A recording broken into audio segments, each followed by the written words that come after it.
இருமாப்பு ஆட்சியை இதயத்தால் தகர்த்து பெருமையின் உலகிற்கு புது பாதை காட்டி மாதிரி வாழ்வினால் மனிதரை மீட்ட தாழ்மையின் வடிவமான இயேசுவின் ஜீவ வழியில் நடக்க அதில் வந்திருக்கிற உங்கள் அனைவரையும் ஆண்டவர் இயேசுவின் திருநாமத்தினாலே வாழ்த்துகிறேன், வணங்குகிறேன், ஸ்தோத்திரத்தை தெரிவித்துக் கொள்கின்றேன்.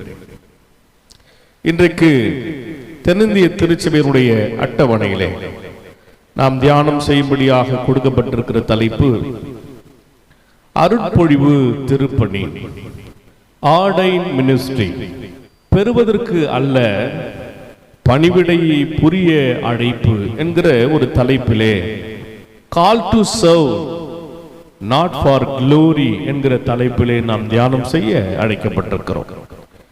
இன்றைய நாளிலே மாபெரும் இறையில் அறிஞராயிருக்கின்ற சென்ட் ஜான் கிறிஸ்டோடம் என்று சொல்லப்படுகிற ஒரு இறையாளர் இந்த கடவுளுடைய திருப்பணி, அருட்பொழிவு திருப்பணியானது அது எப்படி இருக்கிறது என்று அவருடைய பார்வையிலே மிக அழகாக சொல்லியிருக்கின்றார்.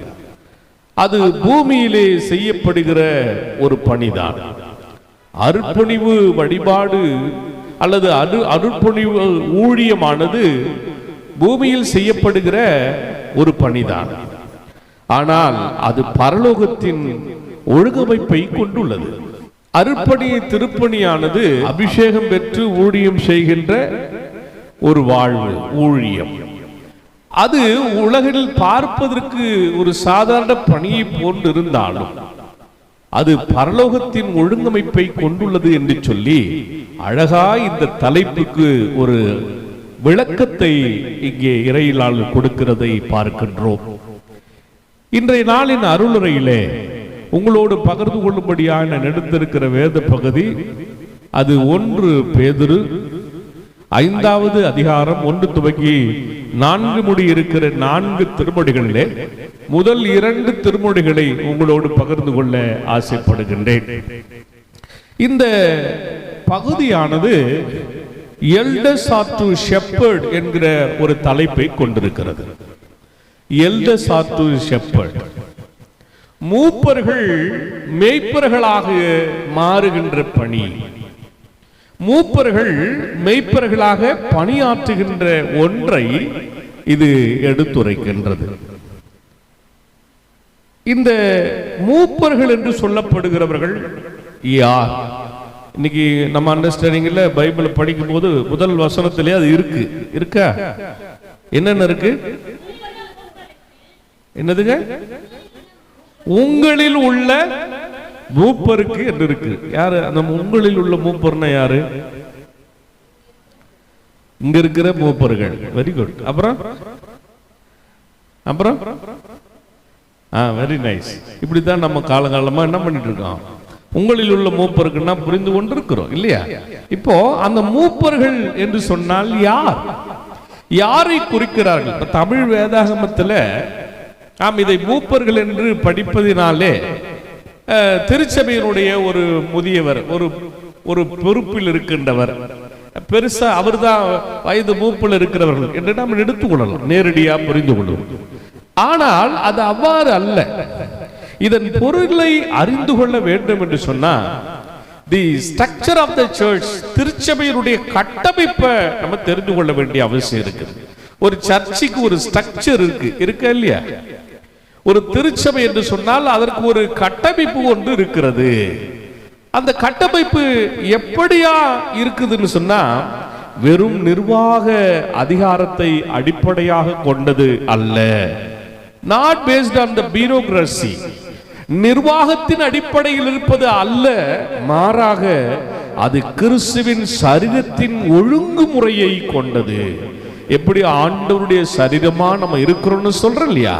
அப்ப ஆண்டவருடைய சரீரத்தினுடைய ஒரு ஒழுங்குமுறை திருச்சபையினுடைய இந்த கட்டமைப்பு என்று சொல்லப்படுகின்ற ஒன்று. உதாரணத்துக்கு நான் உங்களுக்கு சொல்ல முடியும். இந்த மூப்பர் என்று அழைக்கப்படுகிறவர்கள் பேதுரு இந்த பகுதியை எங்க இருந்து இதை எடுத்திருக்கலாம் அப்படி என்று சொல்லுகிறார் என்று சொன்னால், எசேக்கியேல் தீர்க்கதரிசியினுடைய புத்தகத்திலிருந்து 34வது அதிகாரம் 1 துவங்கி 16 முடிய இருக்கிற திருமொழிகளை நீங்க வீட்டில் போய் படிச்சு பாருங்க. அப்படியே இந்த தகவல் அங்கு அப்படியே இருப்பதை நாம் பார்க்க முடியும். ஏன்னா அங்கே கள்ள மெய்ப்பர்கள் உண்மையான மெய்ப்பனுடன் ஒப்பிட்டு ஒரு வேறுபாட்டை எசேக்கியேல் தீர்க்கதரிசி காட்டியிருப்பார். ஒரு கள்ள மெய்ப்பர்கள் எப்படி இருப்பாங்க, உண்மையான மெய்ப்பர்கள் எப்படி இருப்பாங்க அப்படின்ற ஒரு வேறுபாட்டை அழகாக படம் பிடித்து காட்டிருப்பாங்க. அதிலிருந்து தான் ஒருவேளை பேதுரு இவருடைய புத்தகத்திலே இங்கே மெய்ப்பர்களை குறித்து, மெய்ப்பனாக பணியாற்ற வேண்டிய மூப்பர்களுக்கு இருக்கிற அந்த பணியை குறித்து அவர் அழகாக இங்கே ஒரு அங்கிருந்து எடுத்து பயன்படுத்தி இருப்பாரோ என்று எண்ணுகிறார்கள். முதல் வார்த்தை மூப்பர்கள் என்று இருக்கிறது. அப்போஸ்தலர் 11:30 வசனத்தில் நீங்க படித்தீங்கன்னா, அப்படியே அவர்கள் சேகரித்து பர்னபா சவுல் என்பவருடைய கையில கொடுத்து மூப்பரிடத்திற்கு அனுப்பினாங்கன்னு இருக்கு. யாருக்கிட்ட அனுப்பினாங்க? மறுபடியும் மூப்பர்கள் யாரு? திருச்சபையினுடைய கட்டமைப்பு. நான் சொல்லிட்டதுனால சொல்லுகிறீங்களா? சரி. இங்க பேதுரு கூட மூப்பரா இருக்கிறாரு, அப்போஸ்தலனாகவும் இருக்கிறாரு, மூப்பராகவும் அவர் இருக்கிறத நம்ம பார்க்கிறோம். சரி. ஆனா இங்கே சேகரித்த காணிக்கைகள் யாருக்கிட்ட கொடுத்து அனுப்புறாங்களா? மூப்பர்கிட்ட. அப்ப நீங்க என்ன பண்ணணும்? யார்கிட்ட கொடுக்கணும்? மூப்பர்கிட்ட கொடுக்கணும். கொடுக்குறப்பா இரண்டாவது 20வது அதிகாரத்தில், அப்போஸ்தலர் 20வது அதிகாரம் 17வது வசனத்தில் பாத்தீங்கன்னா, மிலோத்திவிலிருந்து அவன் எபேசுவுக்கு ஆள் அனுப்பி சபையின் மூப்பரை வரவழைத்தான் என்று இருக்குது. அப்ப எந்த ஒரு நிகழ்வும் சபையின் மூப்பர் இல்லாம நடக்கிறது இல்லை. அதே போல இங்க எது சேகரித்தாலும் சபையின் மூப்பருக்கு அது கொடுத்து அனுப்பப்படுகிறது நாம் பார்க்கின்றோம். நான் ஒரு ஸ்ட்ரக்சர் தெரிஞ்சுக்கணும்னு சொன்னேன்ல, அந்த ஸ்ட்ரக்சர் தெரிஞ்சுக்கிட்டு ஒரு 2-3 வசனத்தை சொல்லிட்டு நான் உங்களுக்கு ஸ்ட்ரக்சர் சொல்லி கொடுக்க ஆசைப்படுறேன். ஒருவேளை அப்போஸ்தலர் 20வது அதிகாரத்துல 28வது வசனத்துல ஒரு காரியம் இருக்கு. தமது சபையை மேய்ப்பதற்கு பரிசுத்த ஆவி உங்களை கண்காணிகளாக வைத்த, இங்க ஒரு வார்த்தை வருது. என்ன பேர் வருது? கண்காணி. இப்ப நம்ம படிச்சிருக்கிற பகுதியில் ஒரு வார்த்தை வந்திருக்கிறது, மூப்பர் இருக்கு. இப்ப கண்காணிகளாக வைத்த மந்தை முழுவதும் குறித்து எச்சரிக்கையாயிருங்கள். சரிங்க. இப்போ இந்த இடத்துல கண்காணி என்று சொல்லப்படுகிறவன் யார்? இந்த கண்காணி என்பது யாரை குறிக்கிறது அப்படின்னு பார்த்தா, முதல்ல நான் எப்பவுமே உங்களுக்கு சொல்லி கொடுக்கிறது எப்படி, பைபிள்ல நம்ம தமிழ் வேதாகமத்தில் இருக்கிற அந்த வார்த்தை எடுத்து உடனே கிரேக்கத்திலேயோ ஹீப்ருலயோ ஏதாவது ஒரு வார்த்தையை படிச்சாதான் அதனுடைய அர்த்தத்தை புரிந்து கொள்ள முடியும். சரி, இந்த கண்காணி என்பதை கிரேக்க வேதாகமத்தில் எப்படி, சரி, நியூ டெஸ்டமெண்ட் எந்த மொழியில் எழுதுனாங்க? ஓல்ட் டெஸ்டமெண்ட் எந்த மொழியில் எழுது? அதனால தெளிவா தெரியும். அதனால இப்ப நம்ம எதுல பார்க்கணும்? கிரேக்கத்துல எப்படி போட்டிருக்காங்கன்னு பார்க்கிறோம். இப்போ பாருங்க, இந்த கண்காணி என்பது கிரேக்கத்துல எப்படியா போடப்பட்டிருக்குதுனாக்கா எபிஸ்கோபோஸ் அப்படின்னு போட்டிருக்காங்க. அப்ப இந்த எபிஸ்கோபோஸ் அப்படின்றத ஆங்கிலத்தில் எப்படியா சொல்லணும்? தமிழ்ல தெளிவா இருக்குது. என்னன்னு இருக்கு? கண்காணின்னு இருக்கு. ஆனா கிரேக்கத்துல என்ன போட்டிருக்காங்க? எபிஸ்கோபோஸ் போட்டிருக்காங்க. அப்ப நம்ம இங்கிலீஷ்ல சொன்னா தான் நம்மளுக்கு விளங்கும். தமிழ்ல சொன்னா விளங்குறதுல சில நேரத்துல இல்ல, அப்படித்தானே? அப்ப இங்கிலீஷ்ல எப்படி போட்டிருக்கு அப்படின்னு போனா பிஷப்னு போட்டிருக்கு. என்னது? ஆங்கிலத்துல எப்படி இருக்கு? பிஷப். அப்போ இந்த திருச்சபையினுடைய கட்டமைப்புல முதலாவது நிற்பது இந்த கண்காணி ஊழியம். பேராயர், தமிழ்ல நம்ம என்ன சொல்றோம்? பேராயர் என்று அழைக்கின்றோம். எபிஸ்கோபஸ் முதலாவது இருக்கின்ற ஒன்று. இரண்டாவது, இந்த திருச்சபை கட்டமைப்புல அப்போஸ்தலர் 14வது அதிகாரத்துல 22 இருந்து 23 வரைக்கும் இருக்கிற பகுதியை படித்து பார்த்தீங்கன்னா அங்கு ஒரு காரியம் குறிக்கப்பட்டிருக்கிறத நம்ம பார்க்க முடியும். 1 பேதுரு 5:1 என்ன இருக்குது? இப்போ இங்கே அப்போஸ்தலர் 14, 22, 23 என்ன இருக்கு? மூப்பர்கள் என்று இருக்கு. அப்ப திருச்சபைக்கு என்று மூப்பர்களை அவங்க ஏற்படுத்தி வைத்திருக்கிறார்கள்.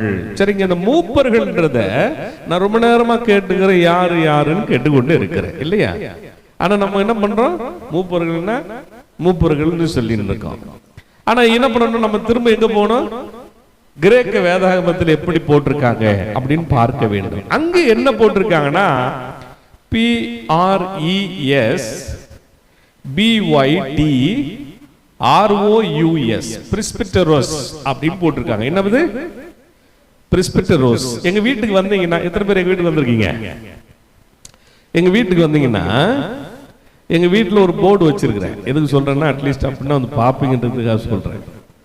அப்ப என்ன போர்டு வச்சிருக்கிறேன், என் பேர் போட்டு கீழே பிரிஸ்பீட்டர் அப்படின்னு எழுதியிருக்கோம். என்ன இருக்கு, பிரிஸ்பீட்டர் அப்படின்னு எழுதியிருக்கோம்.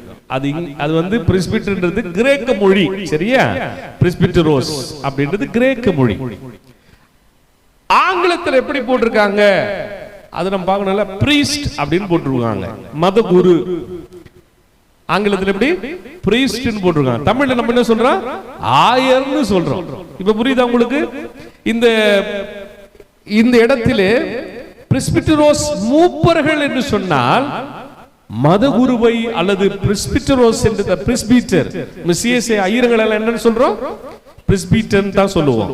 அப்படி எல்லாரும் என்னுடைய உங்களுக்கு கடிதம் கொடுக்கும் போது கடிதத்தில் பாத்தீங்கன்னா கூட நான் கையெழுத்து போற இடத்துல எனக்கு பேரு கீழே பிஷப் ஐயாவுக்கு பிஷப்னு இருக்கும், ஐயர்மார்களுக்கு என்ன இருக்கும், பிரிஸ்பீட்டர் அப்படின்னு இருக்கும். ஆயர் தமிழ்ல, அது நம்ம இங்கிலீஷ்ல நம்ம பிரிஸ்பீட்டர் கிடையாது. ஆக்சுவலி அது நேரடியா கிரேக்க மொழியிலிருந்து பிரிஸ்பிட்டரோஸ்ன்றது வார்த்தையிலிருந்து வந்த வார்த்தை. அது அப்படியே நம்ம என்ன பண்ணிட்டு இருக்கோம், இங்கே பயன்படுத்தி கொண்டிருக்கிறோம். அப்ப இது யாரு குறிக்கிறது, குருமார்களை குறிக்கிறது, ஆயர்மார்களை குறிக்கின்ற ஒரு சொல். இப்ப நம்ம இன்னைக்கு என்ன நாளுன்னு சொன்ன ஆரம்பிச்ச, இன்னைக்கு ஆர்டைன் மினிஸ்ட்ரி அருட்பொழிவு திருப்பணியை பற்றி பேசிட்டு இருக்கிறேன். இப்போ ஐயர்மார்களுக்கு அருட்பொழிவு கடந்த காலத்திலே நடைபெற்றது. நம்ம எல்லாம் ஜெபம் பண்ணோம். ஜெபம் பண்ணீங்களா இல்லையா?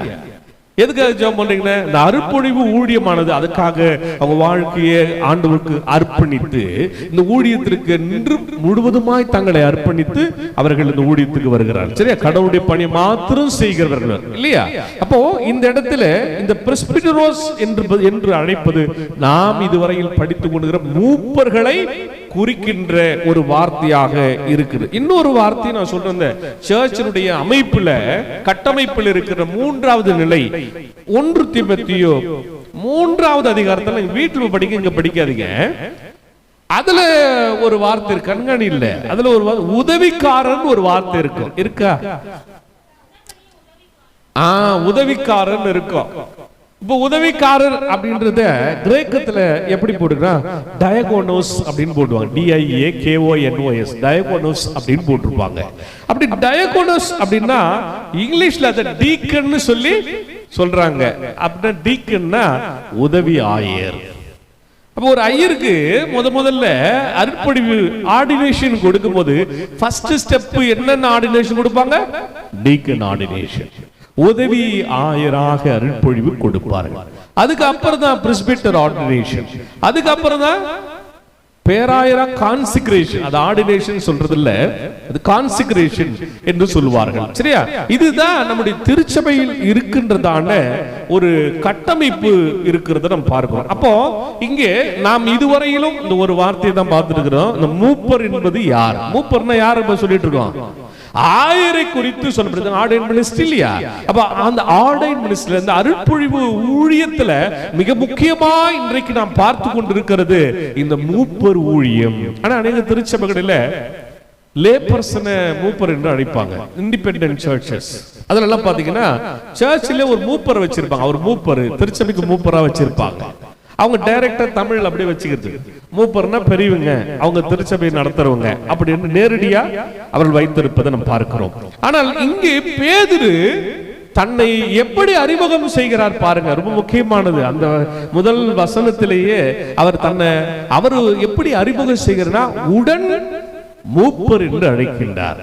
இருக்க அவர் எப்படின்னு சொல்றாரா, மூப்பர்னு சொல்லல, உடன் மூப்பர் என்று தன்னை அடைத்துக் கொள்கிறத நாம் பார்க்கிறோம். இங்கு அப்படி அந்த பதவியை அவரு இங்க அடையாளப்படுத்த விரும்பல. அவர் எப்படியா சொல்றாரு? தன்னை கீழ்நிலைப்படுத்துகிற அல்லது தன்னுடைய நிலையிலிருந்து கீழிறங்கி வருகிற ஒரு ஊழியக்காரனா. அது நாங்க கூட சொல்லுவோம், நாங்க ஐயர்மாரும் கூட சொல்லுவோம், உபதேசியாரு கூட ஊழியக்காரர் அழைக்கிற பொழுது சவமணிக்காரர் நாங்க என்ன சொல்றது? உடன் ஊழியர் என்று அழைப்போம். அவங்க ஊழியர்னாங்க, அவங்க உடன் ஊழியர். இப்ப அது மாதிரி ஒரு பெர்ஸ்பெக்டிவ்ல தான் இங்கே உடன் மூப்பர் என்கிற வார்த்தையை யார் பயன்படுத்துறார்? இங்கே பேதுரு பயன்படுத்துகிறத நாம் பார்க்க வேண்டும். அது அந்த உடன் மூப்பர் அப்படின்றத சிம் SYM சிம் பிரெஸ்பிட்டரோஸ் அப்படின்னு சொல்லுவாங்க. உடன் மூப்பர்ன்றது என்ன சொல்லுவாங்க? சிம் பிரெஸ்பிட்டரோஸ் அப்படின்னு அழைப்பார்கள். இந்த முதல் வசனத்துல இரண்டாவது பாத்துல பார்த்தீங்கன்னா கிறிஸ்துவின் பாடுகளுக்கு சாட்சியா இருக்கிறத பத்தி அவர் சொல்றார். யார் சொல்றது? அத பேதுரு அவரை பத்தி ஒரு அறிமுகம் முதல்ல செய்கிறார். என்ன அறிமுகம்? நான் ஒரு உடன் மூப்பரா இருக்கிறேன். ஆனா அதை சொல்லி முடிச்ச பிறகு ஒரு உடன் மூப்பருக்கான மிக முக்கியமான ஒரு தகுதி அவருடைய லைஃப்ல இருக்கிறத ஒரு சாட்சியா பகிர்ந்து கொடுக்கிறார். பாருங்களேன் எப்படி சொல்றார் பாருங்க. அவர் ஒரு பேதுரு ஒருவேளை அதிகாரம் படைத்த ஒரு அப்போஸ்தலனா இருக்கிறார்.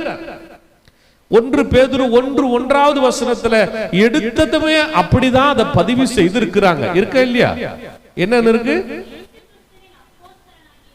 இயேசு கிறிஸ்துவுடைய அப்போஸ்தலனாகிய பேதுரு. பாருங்க அவர் எப்படி தன்னை அங்க அறிமுகம் செய்து முதல் வசனத்துல 1:1 எப்படி அறிமுகம் செய்திருக்காரு? இயேசு கிறிஸ்துவுடைய அப்போஸ்தலன் அறிமுகம் செய்கிறவர் இவர். அப்போ அப்படி ஒரு பெரிய அதிகாரம் இருந்த போதிலும் அவர் எப்படி இங்க தன்னை அடையாளப்படுத்துகிறாரு? இந்த 5வது வசனம் பாருங்க. தொடக்கம் எப்படி இருக்கு, முடிவு எப்படி முடிக்கிறார் பாருங்களேன். இந்த தொடக்கத்துல இயேசு கிறிஸ்துவுடைய அப்போஸ்தலன்னு சொன்னவரு இங்க முடிக்கும் பொழுது எப்படி பிடிக்கிறாரு? கிறிஸ்துவின் பாடுகளுக்கு நான் ஒரு சாட்சின்னு சொல்றாரு. அல்லேலூயா. பாருங்க, ஆண்டவருடைய தேவனுடைய பிள்ளைகள் ரொம்ப முக்கியமான ஊழியக்காரங்களுக்கு மாத்திரம் அல்ல, திருச்சபைக்கு வந்திருக்கிற ஒவ்வொரு தேவ பிள்ளைகளும் சொல்ல வேண்டிய மிக முக்கியமான ஒரு சாட்சி இது. இந்த சாட்சி நம்ம சொல்லணும். என்ன அந்த சாட்சி? கிறிஸ்துவுடைய பாடுகளுக்கு நான் சாட்சியா இருக்கிறேன். பாருங்க, இந்த கிறிஸ்துவுக்கு சாட்சியா இருக்கிறதுல எப்படி எழுதியிருக்கிறாங்க? அப்போஸ்தலர் 5வது அதிகாரத்துல 3வது அதிகாரத்துல 15வது வசனத்தை நீங்க படித்து பார்த்தீங்கன்னு சொன்னா, ஜீவாதிபதியை கொலை செய்தீர்கள், அவரை தேவன் மரித்தோரிலிருந்து எழுப்பினார், அதற்கு நாங்க சாட்சிகளா இருக்கிறோம். ஹல்லேலூயா. பாருங்க, யாரு சாட்சியா இருக்கிறாரு சொல்றாரு? ஐயா, நாங்க சாட்சியா இருக்கிற. பாருங்க, நீங்க கொலை செய்து போட்ட இயேசு கிறிஸ்து, அவரை யாரு எழுப்பினார் தெரியுமா? தேவன் அவரை உயிரோடு எழுப்பினார். அல்லேலூயா.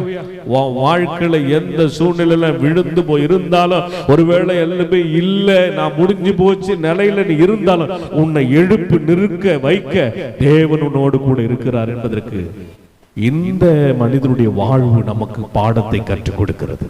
அவருடைய வாழ்க்கையில கிறிஸ்துவுக்கு அவர் எவ்வளவு பெரிய சாட்சியா அவர் நின்றிருக்கிறார் என்பதை பார்க்கிறது அவ்வளவு மகிழ்ச்சியா இருக்கு. இன்னொரு வசனத்தை படிக்கலாம். 10வது அதிகாரத்தை அப்போஸ்தலர் 10வது 39வது வசனத்திலையும் அந்த சாட்சி அவர் சொல்றதை நம்ம பார்க்கிறோம். யூதருடைய தேசத்திலும் எருசலேமிலும் அவர் செய்தவர்கள் எல்லாவற்றிற்கும் நாங்கள் சாட்சிகளா இருக்கிறோம். ஆமென். முதல்ல என்னன்னு சொல்லி இருக்கிறார் தெரியுமா? இயேசுவ தேவன் எழுப்பினார், நீங்க கொலை செய்து போட்டீங்க, அதுக்கு நாங்க சாட்சியா இருக்குன்னு சொன்னவர். இப்ப என்ன சொல்றாரு? அடுத்தபடி போய் எருசலேமிலும் யூதேயா தேசத்திலும் கர்த்தர் செய்தவர்கள் எல்லாவற்றுக்கும் நாங்க சாட்சியா இருக்கிறோம். பாருங்க, உங்க லைஃப்ல கர்த்தர் அநேக காரியங்களை செய்திருக்கிறார். அப்படிதானே? அப்படிதானே? அதனாலதான் நம்ம விடுதலையோடு இன்னைக்கு தேவ சமூகத்துல உட்கார்ந்து கொண்டிருக்கிறோம். நம்ம லைஃப்ல கடவுள் மட்டும் எந்த காரியத்தை செய்யலைன்னா கொஞ்சம் யோசித்து பாருங்க. பல கேள்விகள், பல வேதனைகள், பல எழுந்தே நிற்க முடியாத நிலைமைகள் வந்து விடும். ஆனா நம்ம எழுந்து எழுந்து விழுந்து போனாலும் எழுந்து எழுந்து எழுந்து நிற்கும்படி நம்ம பலம் அல்ல, தேவ பலம் நமக்கு அருள் செய்கிறது. அல்லேலூயா. பாருங்க, நான் அதிகாலை வேளையில இப்படிதான் இந்த என்னுடைய ஜெபத்தில் நான் இருக்கிற பொழுது ஆண்டவர் நமக்கு எப்படி அனுகிரகம் செய்திருக்கிறாரு அப்படின்னு சொல்லி ஒரு பாட்டு ஒண்ணு கர்த்தர் எனக்கு கொடுத்தார். நான் அந்த பாட்டு உங்களுக்கு பாட இருக்கிறேன். இது பாட்டு நானே காலையில இந்த ஜெபத்தில் இருக்கிற பொழுது இந்த பாடலை ஆதியாகமம் 33:11 அதிகாரத்தின் அடிப்படையாக கொண்டு கர்த்தர் எனக்கு இந்த வசனத்தை இந்த பாடல் எனக்கு கொடுத்திருக்கிறார். இந்த பாடல் பாருங்க, அனுகிரகம், கர்த்தர் நமக்கு அனுகிரகம் செய்திருக்கிறார். ஒருவேளை அவருடைய அனுகிரகம் இல்லைன்னா இன்னைக்கு நம்ம தேவனுடைய பிள்ளைகளா இருக்கவே முடியாது, ஜீவனோடு இருக்கவே முடியாது, நம்ம எழுந்து நிற்கவே முடியாது. அவருடைய அனுகிரகம் நம்ம மேல பெரியதா இருக்கிறது பாருங்க. அதைத்தான் சாட்சியா சொல்றாரு. யாரு? பேதுரு அதைதான் சாட்சியா சொல்றாரு. நீங்களும் நானும் சாட்சியா சொல்லல பாருங்க. இந்த பாடல் உங்களுக்கு நான் பாடுகிறேன். அனுகிரகமே போதும் ஐயா, அடைக்கலம் தாரும் ஐயா. எல்லா கரங்களை தட்டி கர்த்தருடைய நாமத்தை மகிமைப்படுத்தி நாம் பாடுவோம். அனுகிரகமே போதும் ஐயா, அடைக்கலம் தாரும் ஐயா. அனுகிரகமே போதும் ஐயா, அபிஷேக நிரப்பும் ஐயா. அல்லேலூயா அல்லேலூயா அல்லேலூயா அல்லேலூயா அல்லேலூயா அல்லேலூயா அல்லேலூயா அல்லேலூயா. செங்கடலை பிளந்து வாழ்வதீனம் கடந்து பார்வோர் சேனையை வெல்ல வேண்டுமே. செங்கடலை பிளந்து வாழ்வதீனம் கடந்து பார்வோர் சேனையை வெல்ல வேண்டுமே. அக்கினி சம்பமாய் மேக சம்பமாய், அக்கினி சம்பமாய் மேக சம்பமாய், உண்மையே நம்பி நடக்கிறோம், உண்மையே நம்பி நடக்கிறோம். அனுகிரகமே போதுமையா, அடைக்கலம் தாருமையா. அனுகிரகமே போதுமையா, அபிஷேகத்தால் நிரப்புமையா. எரிகோ மதிலும் எதிரே தடையா நின்ற போதும் துதியால் இடித்து வீழ்த்த வேண்டுமே. எரிகோ மதிலும் எதிரே தடையா நின்ற போதும் துதியால் இடித்து வீழ்த்த வேண்டுமே. இயேசுவாவை போல எக்காள ஊத, இயேசுவாவை போல எக்காள ஊத, ஜெய கொடியை பிடித்து நடப்போமே, ஜெய கொடியை பிடித்து நடப்போமே. அனுகிரகமே போதுமையா, அடைக்கலம் தாருமையா. அனுகிரகமே போதுமையா, அபிஷேகத்தால் நிரப்புமையா. அல்லேலூயா அல்லேலூயா அல்லேலூயா அல்லேலூயா அல்லேலூயா அல்லேலூயா அல்லேலூயா அல்லேலூயா. ரொம்ப சாதாரணமான ஒரு பாட்டு தானே, ஈஸியா கத்துக்கலாம்ல. மறுபடியும் கூட சேர்ந்து பாருங்களா, இந்த ஒரு வரி மாத்து பாத்துலாம். அனுகிரகமே போதுமையா, அடைக்கலம் தாருமையா. அனுகிரகமே போதுமையா, அபிஷேகத்தால் நிரப்புமையா. திருப்பலாம். அனுகிரகமே போதுமையா, அடைக்கலம் தாருமையா. அனுகிரகமே போதுமையா, அபிஷேகத்தால் நிரப்புமையா. அல்லேலூயா அல்லேலூயா அல்லேலூயா அல்லேலூயா அல்லேலூயா அல்லேலூயா அல்லேலூயா அல்லேலூயா அல்லேலூயா. பாருங்க, ஆண்டவர் நம்ம அவருக்கு சாட்சிகளா இருக்கும்படி பேதுருவை போல நிறுத்திருக்கிறார். அதுதான் ஆண்டவருடைய சமூகத்துல இன்னைக்கு இங்க வந்து அமரும்படி தேவன் நமக்கு கிருபை கொடுக்குறார். அப்படி இருந்தா என்ன நடக்கும் அப்படின்ற ஒரு பஞ்ச மாத்திரம் நான் சொல்லி நிறைவு செய்கிறேன். கடைசி அந்த ஒரு வசனத்துல முதலாவது வசன கடைசி வார்த்தை என்ன சொல்லுது? இனி வெளிப்படும் மகிமைக்கு பங்காளிகளாயிருக்கும். அல்லேலூயா. பாருங்க, நீங்க ஆண்டவருடைய வார்த்தைக்கு, ஆண்டவர் உங்களுடைய வாழ்க்கையில கொடுத்திருக்கிறது வாழ்வுக்கு நீங்க அவரை குறித்து சாட்சியா வாழ்ந்தா என்ன நடக்குமா? வெளிப்படுற போற மகிமைக்கு நம்ம பங்காளி. அல்லேலூயா. ஆண்டவர் வெளிப்படுத்த போகிற மகிமைக்கு நம்ம எப்படியா மாற போறோம்? We are going to be partner of God. கடவுளுக்கு நம்ம ஒரு பார்ட்னரா மாற போறோம், பங்காளிகளா, பங்குதாரரா மாற போறோம். ஒருவேளை நமக்கு பணத்துல பங்கு கொடுக்கறாங்க, சொத்துல பங்கு கொடுக்கறாங்கன்னா பெரிய மகிழ்ச்சி இல்ல. ஆனா ஆண்டவருடைய சமூகத்துல நமக்கு பங்கு கிடைக்குது. ஆமென். கர்த்தர் அனுகிரகத்தை நம்ம மேல வச்சிருக்கிறார். ஆண்டவர் நமக்கு ஒரு பெரிய வெளிப்பாடின் வாழ்வுக்குள்ள நடத்த இந்த மாதத்தை கர்த்தர் நமக்கு கொடுத்திருக்கிறார். நான் விசுவாசிக்கிறேன். ஒருவேளை ஊழியத்திற்காக ஜெபிங்க, ஆயர்மார்கள் ஊழியத்திற்காக ஜெபிங்க, பேராயருடைய ஊழியத்திற்காக ஜெபிங்க, உதவி ஆயருடைய ஊழியத்திற்காக ஜெபிங்க, அர்ப்பணி ஊழியத்திற்காக ஜெபிங்க. இந்த ஊழியங்கள் தான் நம்முடைய திருச்சபைகளை தாங்கி நிற்கிற ஒரு ஊழியங்கள். அதுக்காக நம்ம செபிக்க கடமைப்பட்டவளா இருக்கணும். பாருங்க, இங்க பேதுரு ஒரு மூப்பரா இருந்தும், ஒருவேளை இன்னும் ஒரு படி மேல இருக்கிற ஒரு பெரிய ஒரு அப்போஸ்தலனா இருந்தும், மூப்பர் என்று சொல்லி தன்னை என்ன பண்றாரு? அங்கே அடையாளப்படுத்திக் கொள்கிறார். எப்படி அடையாளப்படுத்துறேன்னா, நான் கிறிஸ்துவனுடைய சாட்சியை பகிர்கிற பாத்திரமா இருக்கிற என்று சொல்லி அடையாளப்படுத்துகிறார். நம்ம கூட இன்னைக்கு தேவ சமூகத்தில் வந்திருக்கிற நம்ம ஆண்டவருக்கு சாட்சியான பிள்ளைகளா நம்மளை என்ன பண்ணணும்? வெளிப்படுத்த வேண்டும். அவர் நம்முடைய வாழ்வுல செய்திருக்கிற அநேக அற்புதங்களை சொல்லி சாட்சி பகர வேண்டும். அப்படிதானே சொல்லுவீங்களா? இன்னைக்கு நம்ம போய் அட்லீஸ்ட் நம்ம சாட்சியை சொல்லணும் பிறருக்கு. நம்முடைய வாழ்வுல அநேக அற்புதங்களை செய்திருக்க பாரு. இன்னைக்கு காலையில கூட நான் பார்த்தேன், அம்மா அவங்களுக்கு வரவே முடியல, கால் பிரச்சனை. ஆனா அவங்க கார்ல வந்து உட்கார்ந்து கொண்டிருக்காங்க வழிபாடு நடத்துவதற்கு. கர்த்தருக்கு என்று அவர்கள் தங்களை அர்ப்பணித்திருக்கிறாங்க. போன வாரமும் வந்தாங்க, நான் கூட பேசிட்டு வந்தேன். ஒருவேளை அவங்க வருவாங்களாம், வரல தெரியல, கால் இப்படி அடிபட்டிருக்குது, சீக்கிரமா முடிச்சுட்டு நாங்க போகணும்னு நான் பேசி கொண்டு வருகிறேன். அங்க வந்து பாக்குறேன், அம்மா உட்கார்ந்துட்டு இருக்காங்க, உபதேசர் அம்மா. கர்த்தருக்கு என்று அந்த அபிஷேகம் தேவை. கர்த்தருக்கு என்று அப்படி ஒரு அர்ப்பணிப்பு தேவை. கிறிஸ்துவ மக்களுக்கு, நமக்கு கூட அப்படி ஒரு அர்ப்பணிப்பு தேவை. ஆண்டவருடைய ஊழியத்துல மாத்திரம் இல்ல, கிறிஸ்துவ வாழ்விலும் அர்ப்பணிப்பு தேவை. வாழ்கிற வாழ்க்கையில கூட ஒரு அர்ப்பணிப்போட சாட்சி உள்ள ஜீவியத்தோட வாழணும். ஊழியத்துல மாற்று சாட்சி அல்ல, நம்ம வாழ்க்கையில சாட்சி என்பது பகிரப்பட வேண்டும். அந்த சாட்சி நம்ம சாட்சி இல்ல, கிறிஸ்துவை குறித்த சாட்சியா இருக்கணும். அப்படி செய்யுமா? அப்படி செய்ய கடவுள் நம்மை ஆசீர்வதிப்பாராக. ஆமென்.